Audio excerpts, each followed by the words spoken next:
Hello बच्चों, कैसे हैं आप सब। आज हम सभी सीखने जा रहे हैं व्यय विधि को।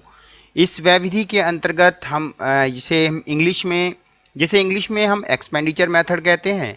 एक्सपेंडिचर मेथड के अंदर पहला जो पॉइंट लिया जाता है वो है प्राइवेट फाइनल कंजम्पशन एक्सपेंडिचर, यानी कि निजी अंतिम उपभोग व्यय। थोड़ा सा हम इसे समझ लें एक एक कंपोनेंट को, फिर इसके रूल्स को समझ जाएंगे, लेकिन कंपोनेंट को समझना भी बहुत जरूरी है। तो प्राइवेट फाइनल कंजम्पशन का मतलब है हाउस होल्ड हो या कोई भी नॉन प्रॉफिटेबल, यानी कि जिसका उद्देश्य लाभ कमाना नहीं होता, ऐसा कोई भी इंस्टीट्यूट, कोई भी संस्था जैसे एनजीओ अगर किसी भी तरीके का खर्च करती है तो वो सब इसके अंतर्गत शामिल किया जाता है। ठीक है, यानी कि हाउस होल्ड हो, यानी कि गृहस्थ या परिवार हो, या कोई नॉन प्रॉफिट ऑर्गेनाइजेशन या इंस्टीट्यूशंस, कोई भी ऐसी एनजीओ जो ऐसा खर्च करती है, वो सारे के सारे निजी अंतिम उपभोग व्यय यानी कि पीएफसीई में काउंट किया जाता है। इसके अलावा हम जैसे एक पर्सन खर्च करता है वैसे ही सरकार भी खर्च करती है। तो सरकार जितने भी खर्चे करती है उसे हम लोग गवर्नमेंट फाइनल कंजम्पशन एक्सपेंडिचर यानी कि सरकारी अंतिम उपभोग व्यय के अंतर्गत शामिल करते हैं। जैसा कि स्क्रीन में आपको पॉइंट नंबर 2 क्लियर करके बताया गया है, जीएफसीई शॉर्ट फॉर्म में हम इसे बोल सकते हैं। अब सोचने वाली बात है, गवर्नमेंट कहाँ खर्च करती है। गवर्नमेंट हमारे एजुकेशन पर, डिफेंस पर, इन चीज़ों पर बहुत सारे खर्चे करती है। ये सारे खर्चे कंजम्पशन में काउंट किए जाते हैं। थर्ड पॉइंट पर आते हैं जिसे हम बोलते हैं capital formation, gross domestic capital formation, Hindi में बोला जाता है सकल घरेलू पूंजी निर्माण। ये खर्चे किस प्रकार के हैं, हम चाहे वो चल या अचल, यानी कि अगर हम ये कहें कि फिक्स एसेट्स जितने भी होते हैं हमारे, उन पर जो भी खर्चा किया जाता है, कोई भी न्यू अगर हम इन्वेस्टमेंट करते हैं, कोई भी नई चीज़ हम तैयार करते हैं, इसी में इंक्लूड किया जाता है। नेक्स्ट आता है आपका, और अच्छा हाँ, एक और आपको बात बता दूं कि सबसे मेन पॉइंट भी आपका ये थर्ड ही है। ठीक है, थर्ड के अंदर ही सब कुछ आपको जो जो भी प्रॉब्लम्स आती है क्वेश्चंस के अंदर नेशनल इनकम को करते समय, वो आपको थर्ड में ही आएगी। ठीक है, बाकी सारी एंट्रियां इजी वे में आती हैं, उसमें कोई दिक्कत नहीं आती। इसीलिए थोड़ा हम इसको ज़्यादा डीपली से समझेंगे आगे, अभी हम इसी को समझने वाले हैं। लेकिन उससे पहले हम ये समझ लें कि आखिर शुद्ध निर्यात यानी कि नेट एक्सपोर्ट है क्या। नेट एक्सपोर्ट पहले भी एक वीडियो में मैं क्लियर कर चुका हूं, जो है वो सेल्फ डिपेंडेंट नहीं है। हर चीज़ के लिए वो हर चीज़ अपने ही देश में तैयार नहीं कर सकता। हर चीज़ के लिए, किसी न किसी चीज़ के लिए वो अदर दूसरी कंट्री पर हमेशा डिपेंड रहा है, निर्भर रहा है। ऐसे ही भारत जिन चीज़ों को दूसरे देश से मंगवाता है, अगर वो उन्हें मंगवा रहा है तो मीन्स इंपोर्ट यानी कि आयात कहलाता है, और अगर वो भेज रहा है यानी कि एक्सपोर्ट यानी कि निर्यात कहलाता है। और इन दोनों के बीच का जो डिफरेंस होता है उसे हम नेट एक्सपोर्ट या हम ये कह सकते हैं शुद्ध निर्यात कहते हैं। ठीक है, तो ये चीज़ आप लोगों ने समझ ली है।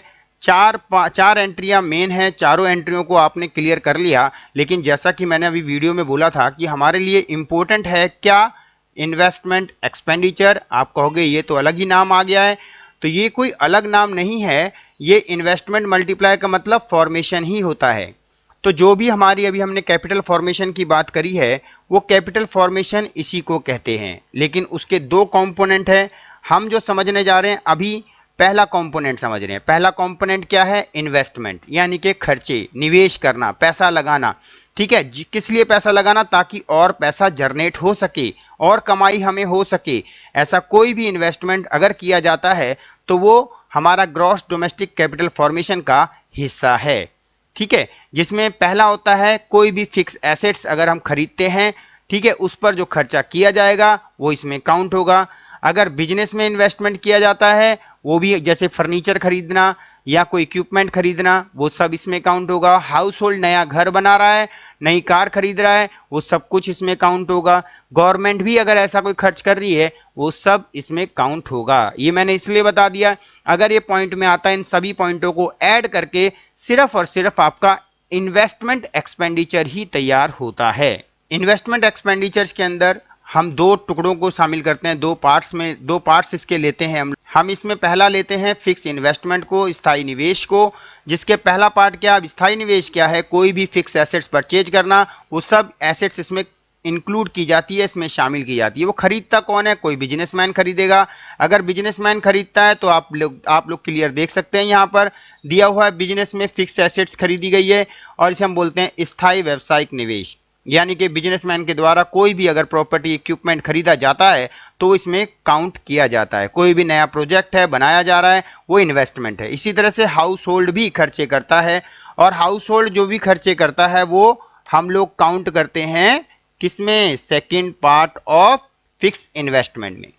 ठीक है, इसके अलावा सरकार भी खर्च करती है, जैसा कि हम देख ही रहे हैं। नीचे आप देख सकते हैं, नीचे अब किसने इन्वेस्टमेंट किया है? Public fixed investment. और जो कौन कर रही है? वो सरकार कर रही है। ठीक है, पब्लिक मींस गवर्नमेंट से ही रिलेशन है भैया। ठीक है जी। अब हमने ये देखा कि हम फिक्स इन्वेस्टमेंट के अंदर पहला पार्ट क्लियर कर चुके हैं। कौन सा इन्वेस्टमेंट का पार्ट क्लियर किया है? कि या तो वो बिजनेसमैन खर्च करता है, या हाउस होल्ड खर्च करता है, या सरकार खर्च करती है। उन सभी खर्चों को हम लोग जोड़ लेंगे। लेकिन इसके अलावा एक सेकंड पॉइंट दे रखा है जो कि ग्रॉस डोमेस्टिक कैपिटल फॉर्मेशन का एक और मेन पार्ट है। इन्वेस्टमेंट अगर हम सिंपल में समझना चाहते हैं, जो हम पहले समझ भी चुके हैं, इसी को बोलते हैं क्या? Change in stock. तो चेंज इन स्टॉक की अगर हम बात करें तो वही होता है हमारा इन्वेंट्री इन्वेस्टमेंट, यानी कि स्टॉक में परिवर्तन। तो चेंज इन स्टॉक को हम समझ चुके हैं कि क्लोजिंग में से ओपनिंग को माइनस करने पर ही आता है। जो बच्चा वीडियो देखने पहली बार आया है मेरे चैनल पर, वो डिस्क्रिप्शन में लिंक देख सकता है, वहां पर मैंने चेंज इन स्टॉक को पूरे डिस्क्राइब करके समझा रखा है। और अब हम लोग समझने जा रहे हैं कि आखिर नेशनल इनकम में इनका सबका रोल क्या है। तो चलिए बच्चों, अब होता है मेन पार्ट स्टार्ट। अब मैं आपको बता दूं कि अगर जो कंपोनेंट हमने समझे हैं ऊपर, तो उन सबको अगर हम लोग जोड़ देते हैं, अगर हम उन सभी कंपोनेंट को जोड़ देते हैं, तो उन कंपोनेंट को जोड़ने के बाद जो वैल्यू आती है उसे जीडीपी एमपी कहते हैं। पहला कंपोनेंट क्या था? हमने सीखा कि सबसे पहले हाउस होल्ड इन्वेस्ट करता है या नॉन प्रॉफिट संस्थान इन्वेस्टमेंट करते हैं, तो उसको हम लोग कंजम्पशन यानी कि सी से डिनोट कर देते हैं। कंजम्पशन ऑफ किसका बेटा? हाउस होल्ड का। फिर बात करें तो हमारा प्लस हो जाता है क्या बेटा? आपका गवर्नमेंट एक्सपेंडिचर्स। तो गवर्नमेंट को हमने जी से डिनोट कर दिया। आगे क्या समझना है आपने? गवर्नमेंट के बाद किसका नंबर आ गया जी? आ गया आपका ग्रॉस डोमेस्टिक कैपिटल फॉर्मेशन। ये जो ग्रॉस डोमेस्टिक कैपिटल फॉर्मेशन है, इसको आप इंक्लूड करते हैं और साथ में आपका आता है एनएक्स, यानी कि नेट एक्सपोर्ट। अगर हम इन चारों को जोड़ दें तो जो वैल्यू हमें मिलती है वही कहलाती है जीडीपी एमपी। यानी कि जीडीपी एमपी निकालने के लिए आपको सी, यानी कि सबसे पहला पॉइंट आप लोगों ने समझ लिया कि हाउस होल्ड जो एक्सपेंडिचर करता है कंजम्पशन पर वो, दूसरा गवर्नमेंट जो करती है वो, और तीसरा ग्रॉस डोमेस्टिक कैपिटल फॉर्मेशन, और चौथा नेट एक्सपोर्ट। लेकिन यहां पर जो मेन चीज समझने वाली है वो ये कि जो आपका ग्रॉस डोमेस्टिक कैपिटल फॉर्मेशन है, इसमें बहुत कंफ्यूजन होती है बच्चों को। क्या कंफ्यूजन होती है? क्योंकि यही एंट्री हमेशा एग्जाम में बदल कर आती है। अब हम इसी को थोड़ा सा क्लियर कर लेते हैं। तो ध्यान से देखिएगा कि ये दो चीजों को ऐड करने के बाद आता है। अब वो दो चीजें क्या हैं? Gross domestic fixed capital formation, यानी कि एक वर्ड इसमें एक्स्ट्रा आ गया। अगर आप लोग नोटिस करो तो इसमें एक वर्ड हल्का सा एक एक्स्ट्रा आ चुका है और वो वर्ड है आपका एफ। जब आपके पास एफ आया और इसमें एफ नहीं है तो आप समझ जाइए कि कुछ ना कुछ तो है जो हमें यहां समझना है। तो पहली चीज ये समझनी है आप लोगों को कि जैसे ही क्वेश्चन के अंदर हमें जी डी सी एफ ना देकर दिया हो G D F C F, तो समझ जाओ कि उसके अंदर हमें क्या ऐड करना है। हमें ऐड करना है सी एस, यानी कि चेंज इन स्टॉक। जब हम G D F C F में, यानी कि gross domestic capital fix capital formation, यानी कि सकल घरेलू अचल पूंजी निर्माण में चेंज इन स्टॉक, स्टॉक में परिवर्तन जोड़ते हैं तो ही हमारा GDCF आता है।